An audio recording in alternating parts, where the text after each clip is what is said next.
protest, and specifically protest over the Stamp and Sugar Act. So when looking at the protest over the Sugar Act, the initial American response was actually rather mild. And the reason for this is basically these new taxes that have been imposed took the form of like duties on trade, and really that's consistent with previous acts we've seen, like remember back to the Navigation Acts.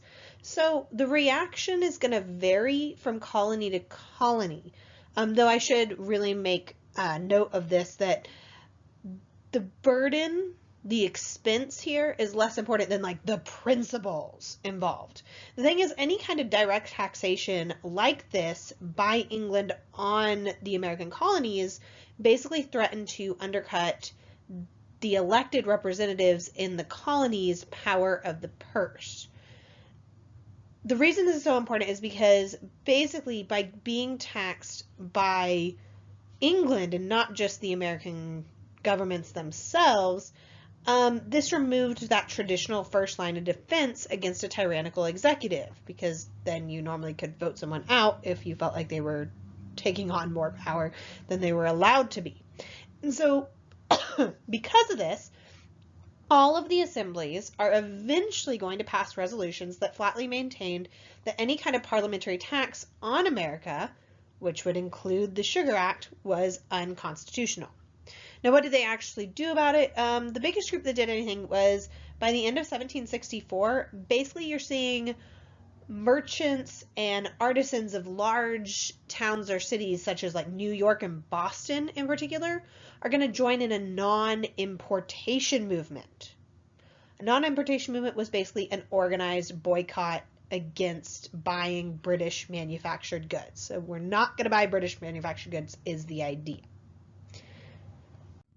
But when it comes to the Stamp Act and protesting it, the response here is swift and vociferous. You have newspapers, you have pamphlets that are going to be filled with denunciations. Colonial legislatures were quick to condemn this new measure. You see a lot of popular protests and a lot of outrage over the Stamp Act, and you see direct action come out of this.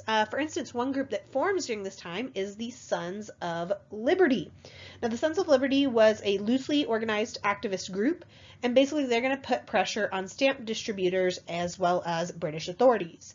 This is going to include people from all ranks of society. The leaders of the Sons of Liberty tended to be from like middle to upper classes, but you do have some of the most elite joining in. A lot of times it was kind of trying to protect their own positions and interests. And you also even have slaves joining in the Sons of Liberty and would, parade through the streets and cry out for liberty. Now, what did they do? It depends where you were. One group of the Sons of Liberty demolished property that belonged to a revenue agent. Another sacked a governor's house. And a month later, you have rioters actually roaming the streets of New York City. And then, of course, you have like slaves joining in this.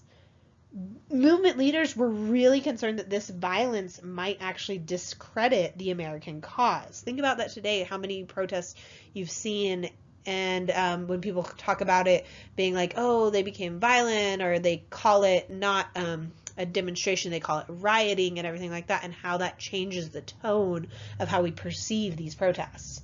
The other thing that happened is that 9 of the colonies are going to send delegates to a Stamp Act Congress. So just quick note, generally when it's a Congress, that's like the American colony side. When it's Parliament, that's British. I mean, technically Americans are still British at this point, but kind of differentiating between the two. So this Stamp Act Congress came together in New York City in 1765, and this Congress would adopt the Declaration of Rights and Grievances. Basically, they determined that Parliament did not have the right to tax the colonies, and then they would go on to petition both the King of England and Parliament directly to repeal both the Stamp and the Sugar Acts. The thing is, Parliament was unwilling to acknowledge any of this challenge to their authority, and they basically refused to even receive any of the colonial petitions.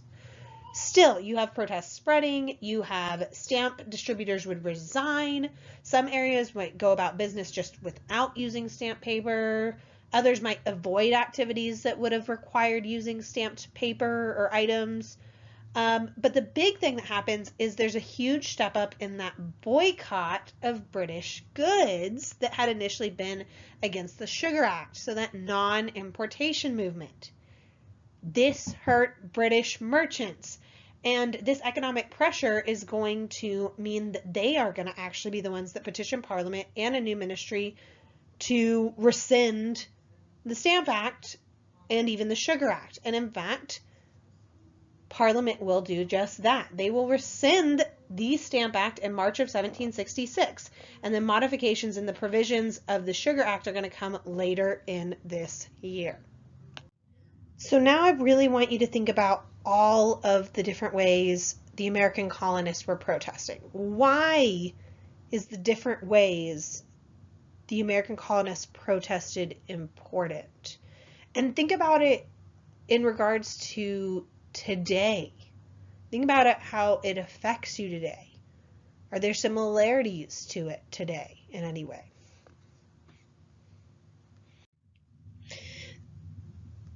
The thing is, with the repeal of the Stamp Act, you also are this is basically accompanied by a new act, which is the Declaratory Act.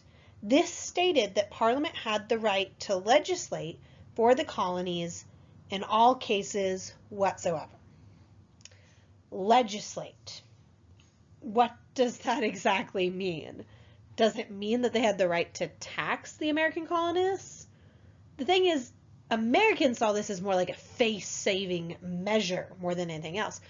But from Parliament's point of view, it was much more than that. You have to keep in mind that Parliament really genuinely believed that they represented everyone within the British Empire. Remember, going back to virtual representation.